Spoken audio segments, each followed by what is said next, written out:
Hi, I'm Kevin Harrington, an original shark from Shark Tank. Ultimate Bundles connects you with the best teachers online.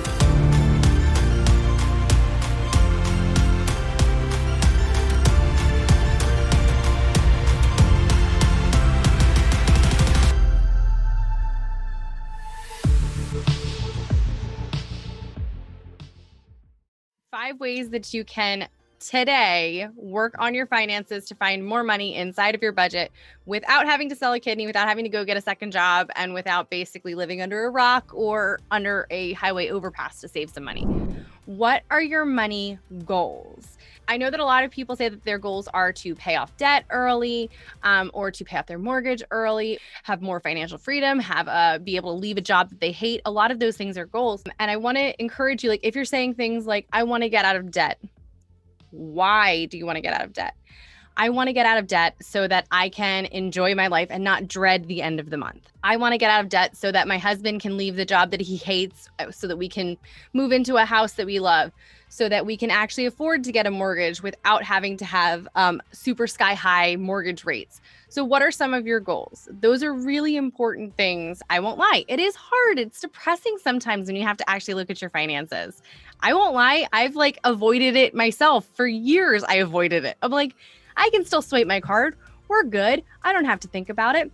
But once I find the goal that makes me motivated, that wants me to actually give me a reason to look at the hard stuff, to focus on the things that I didn't want to before, that's going to help when you have to do the harder work. So on top of the big goal, I want you to figure out, where do you want to be this time next year, in 5 years, in 10 years? Write out your goals, figure out, and go into detail. Not like, I want to have $1 million in the bank. Where are you living? What does your house look like? What does your day look like? What does your normal work day look like? How do you feel when you wake up? How do you feel when you go to sleep? If you didn't have to stress out about money, what would your life look like? Okay, so that's your permission number one. Do the goal that you want to do. So now we're getting into the practical stuff. That whole goal setting stuff is still really important, but now we're actually going to do the stuff that's going to move the needle forward to help you reach those goals. We have to look at your spending. Where are you spending your money? So this comes down to, you have to go through and print out your bank statement. Print out your bank statement, and you are going to highlight, and if it's your bank statement or your credit card statement, however it is that you spend your monthly money every single month, print it out and highlight everywhere that you have spent. Every single time that you have spent money, highlight it. If you are looking at it and going, I spent way too much money, I had no idea I spent that much money on blankety blank, here are some of the things that you can do to cut back on those. So get rid of your subscription services that you're not using. Clothes shopping, we're all guilty of it. The impulse spending on Amazon, it calls to me. Groceries, we go over on groceries. It's one of the biggest variable expenses that we all have, is something that we can control, is your grocery bill. That's a huge expense that we all have each month. And what's recommended, and I think that it doesn't take into account a lot of people living in big cities, and I understand that. What's recommended is that for each person in your family, you have $125 grocery spending each month. Don't cut back your bills so far that you're like, this is unattainable. I can't live like this anymore. Because we did that with our budget too. We saw how much we had spent on groceries, and we were like, that's it, beans and rice it is forever. And sure enough, by week 2 of, oh, look, more beans and rice, it was enough. We were like, that's it, screw this. We're going to Chipotle, we're going to Chick-fil-A, we're going to McDonald's. It does not matter. Get me something that isn't beans and rice. And it's the same thing with every aspect of your budget. If you go in with a hacksaw and destroy your budget, you say, that's it, we're never spending on this again. Even though I enjoyed it, it doesn't matter. It's going to kind of come back. It's going to come back in a different way. It's going to blow back in your face. And so what happens is, find the things that you don't care about. This is not about guilting you or shaming you about any of the expenses that you have, because every single one of us has different expenses. It doesn't have to be about deprivation. It's not about sitting by yourself in a box under a highway overpass without any money in your wallet because you're like, this is fine. I can save a lot of money by not actually living. It's not about that. Everything that you spend your money on, every time you swipe your card, every time you add to cart, every single time that you do anything, it all has to answer the question, is this going to help me reach my money goal? Is this going to help reach my money goal? And there's nothing wrong with enjoying your life on that process. Let me say it again. There's nothing wrong with enjoying your life as you go on your money journey, okay? But it's really important that you understand there are going to be some things that aren't necessary. I think that this is really important. I'm not guilting you at all. If you want to go to Starbucks on a Wednesday, go for it. You want to get takeout? Whoops, I did this backwards. If you go to Starbucks on Wednesday, go to Starbucks on Friday. I don't care. Get takeout on a Wednesday because you don't feel like cooking dinner. You do it. That's okay. Set aside the money inside of your budget to make those things happen, to make your life easier, more enjoyable, better. Set aside your money so that those things can still happen. Okay? You are choosing. This is a choice. Here's some things that you can do. Number one, disconnect your credit card, disconnect your debit card from places that you shop online. Do not store your credit card or debit card info online. Cards, it will help you avoid your impulse spending. Because how easy is it? We always have our phones with us. Amazon's got my debit card information saved. All I have to do is hit that swipe little buy now button, whoop, and it's charged just like that. But if I get rid of that ability to just whoop and it gets charged to my debit card, it makes life so much easier to avoid the impulse spending.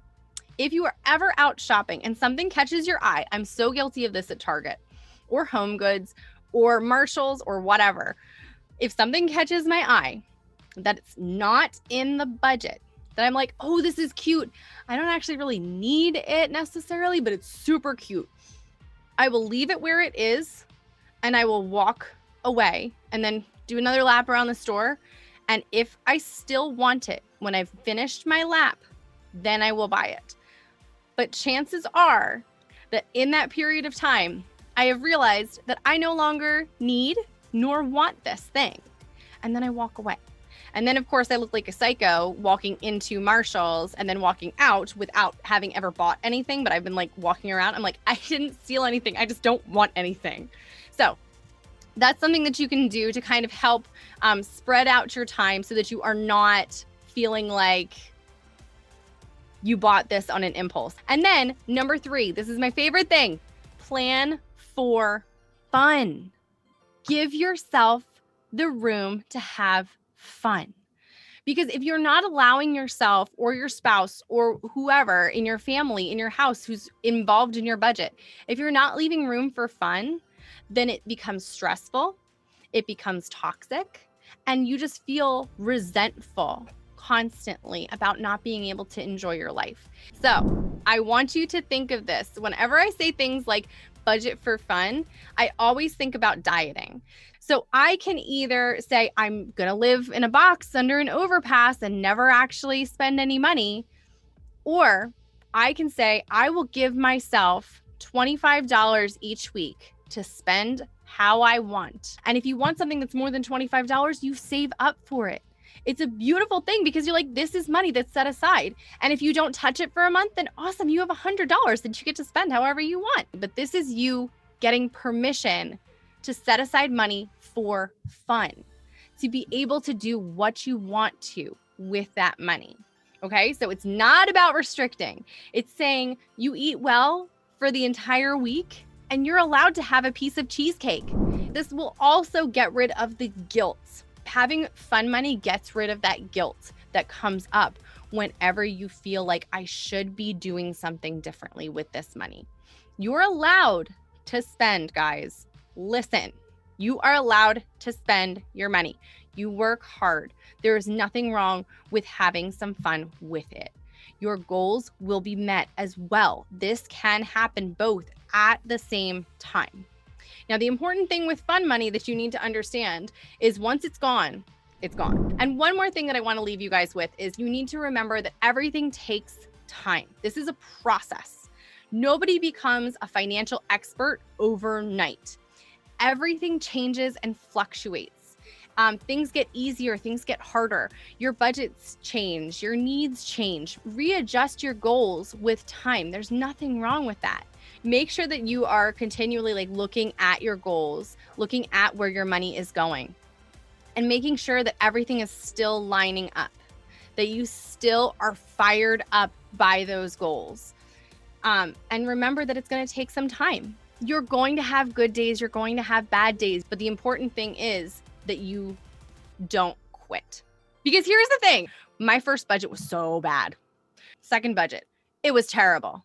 Third budget, it was so bad.